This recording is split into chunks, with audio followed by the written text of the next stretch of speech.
साथ में अति दूर गैंगटॉक से आए हुए कल सुबह घर से निकले झोलम बानरहाट होते हुए यहाँ पर आए हुए अति आदरणीय उपराज्यपाल महोदय भीम प्रकाश राय जी और जितने भी सहयोगी साथी गण, आप सबों को ये डुअर्स के बीरबल तहसील में स्वागत जनाते हुए अपने विचारों को आगे बढ़ाना चाहता हूं।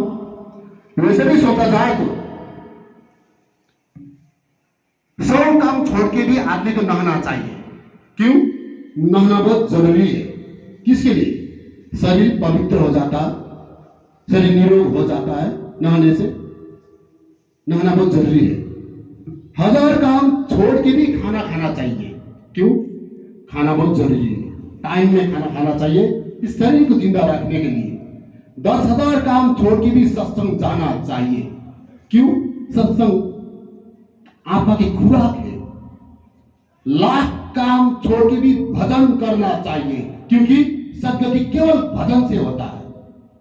और क्या होता है ना, सब में बढ़ोतरी हो रहा, खाना में बढ़ोतरी हो रहा, घूमने में बढ़ोतरी हो रहा, टीवी देखने में बढ़ोतरी हो रहा, बस भजन में बढ़ोतरी नहीं हो रहा। सभी शाखाओं में यही हाल है। भजन साधन में जो है, बृहस्पतिवार को जो साधना शिविर में बहुत ही कम अटेंडेंस सभी शाखाओं में है। सोचने की बात है। और दूसरा, सेवा। महाराज जी कहते हैं जितना भी कड़क तरीका से हो प्रीमियर से सेवा को एकत्रित करना। अगर सेवा नहीं किया तो फिर बहुत दुर्दशा हो जाता है। ये रहस्य है, ये रहस्य से भी रहस्य है। प्रीमियर क्या कहते हैं कि अपने आप को हम गरीब हैं। गुरु महाराज कहते हैं अपने आप को गरीब कह के अपना तोड़ी मत करना, क्योंकि गरीब वो है जिसके पास समय के महापुरुष सदगुरु और आत्मज्ञान नहीं है। जहां से सूर्य उदय होता है और सूर्य अस्त होता है, वहां तक का रात भी मिल जाए,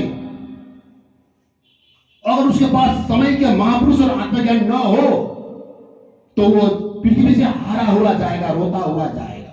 सोचने वाली बात है। कोई नहीं कह सकता समय के महापुरुष सदगुरु महाराज से भी बड़ा कोई देव है। कोई धर्मशास्त्र नहीं कह सकता आत्मज्ञान से बड़ा भी कोई ज्ञान है, नहीं कह सकता, है ही नहीं।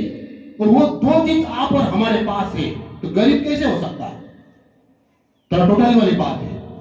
कोई भी महाराज जी के प्रोग्राम में पैसे से नहीं आता, ये महाराज जी कहते हैं।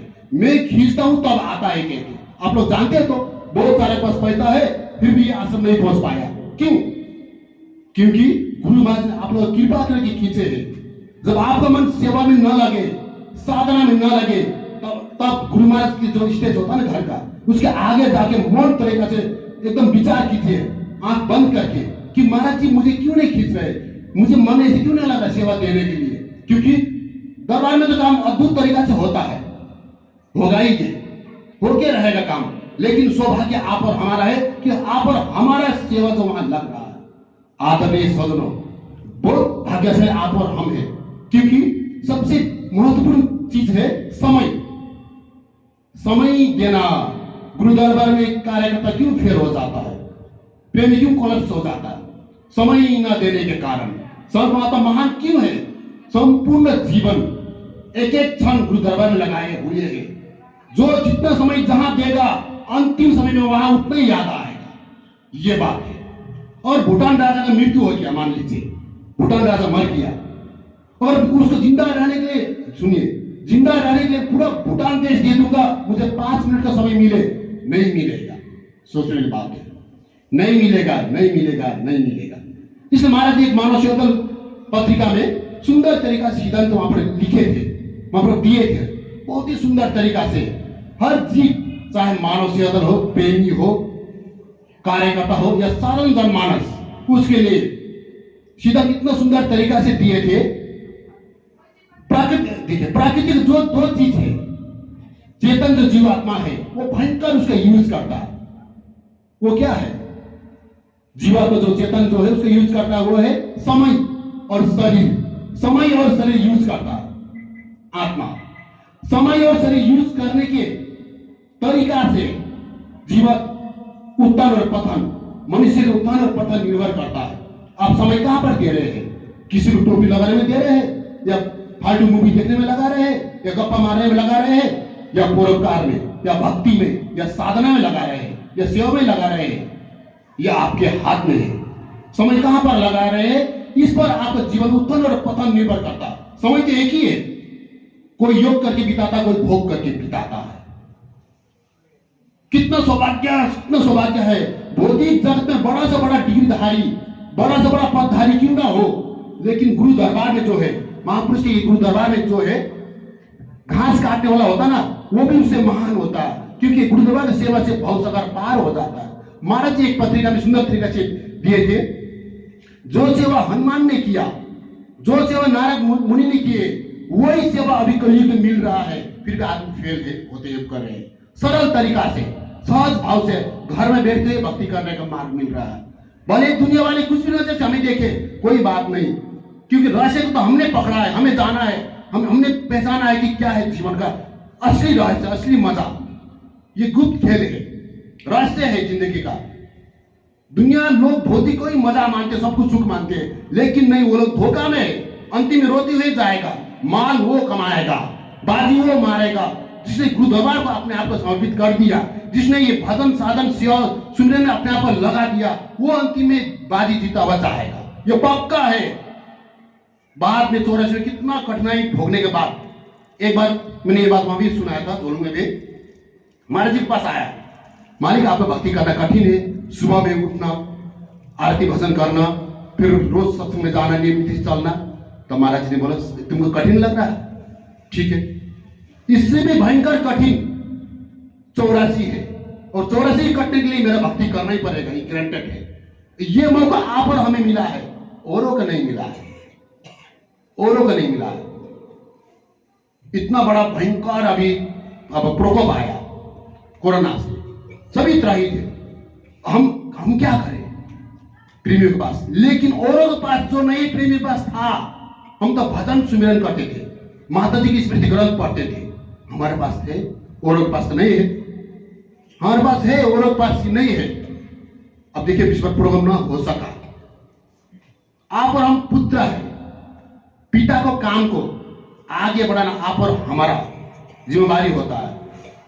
आप और हम जन्म लिए ना मां के गर्भ से, पुत्र का संतान का फर्ज क्या होता है? मां का गर्भ को सार्थक करना। मां का गर्भ का सार्थक कब होता है? पिता के प्रति तो आज्ञा पालन करना होता है, मां के प्रति क्या होता है? गर्भ को सार्थक करना। मां को गर्भ को सार्थक कब होता है? जब संसार में सर्वश्रेष्ठ कार्य किया जाए। सर्वश्रेष्ठ कार्य क्या है बोले तो? प्रचार है, प्रचार है। आप और हमने तो अपने पिता का उंगली पकड़ ली है, पिता को पहचान चुके हैं। आप और हम से अनेक है पुत्र, वो मेला में खोए हुए हैं, उन्हें पिता का ज्ञान नहीं है, पिता को उंगली पकड़ नहीं पा रहा है। इसीलिए उनको उंगली पकड़ने के लिए संत महात्मा लगे हुए हैं, पकड़वाने के लिए उनको मदद करना। आप और हम प्रेमी कार्यकर्ता मानव से ये है। इसलिए आदरणीय सज्जनों, बहुत सुंदर मौका मिला है। अभी सिलगुड़ी में इस प्रोग्राम नहीं हो सका, लेकिन जो प्रत्येक साल आप और हम सेवा देते थे, इस पर सेवा क्या करेंगे? क्या हम लोग खाएंगे? नहीं तो नहीं, उस सेवा को रखना है। गुरु दरबार से जो निर्देश आएगा वहां पर देना है। चाहे स्मृति माता जी की स्मृति मंदिर बनना हो या ट्रस्ट लगाने की सेवा हो, कुछ भी वहां से निर्देश आ जाए, उस सेवा को रखना है। वो मालिक अधिकार है। कहा जाता है जब गुरु धारण करने के बाद एक परिवार में एक सदस्य बढ़ जाता है। बेटा को खाना खिलाने में परवरिश में जितना खर्च होता है उतना खर्च गुरुमान के लिए रख दीजिए। बस आप कभी भक्ति मार्ग से पतन नहीं हो सकता, भक्ति मार्ग से पतन नहीं हो सकता।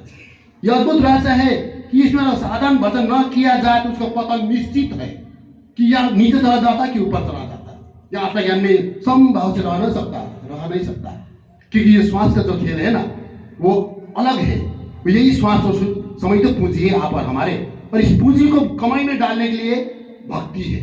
और किसी को मालूम नहीं, आप सौभाग्यशाली है। इतने लाखों लोग हैं, लाखों लोग में आपको मालिक ने चुने हैं।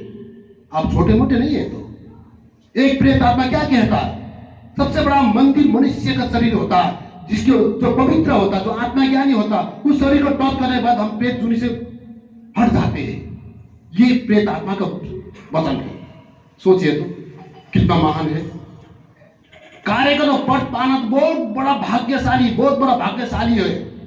इसमें समय देना, इसमें अपने आप को लगाना बहुत बड़ा भाग्य। सब कुछ को छोड़ दीजिए, बस कार्यकर्ता पद को मत छोड़िए, लेकिन हमें संस्था को चलाते हुए इस संग संग ले जाना है। तो आज के मुख्य वक्ता हमारे अति आदरणीय भीम जी है। उनके बहुत ही सुंदर सुंदर विचार महाराज जी के विषय में, सेवा के विषय में आप सभी एकाग्रचित होकर सुनिए। कहते हुए अपने विचार की अंत करता हूं। प्रेम से बोले सदगुरुदेव महाराज की जय।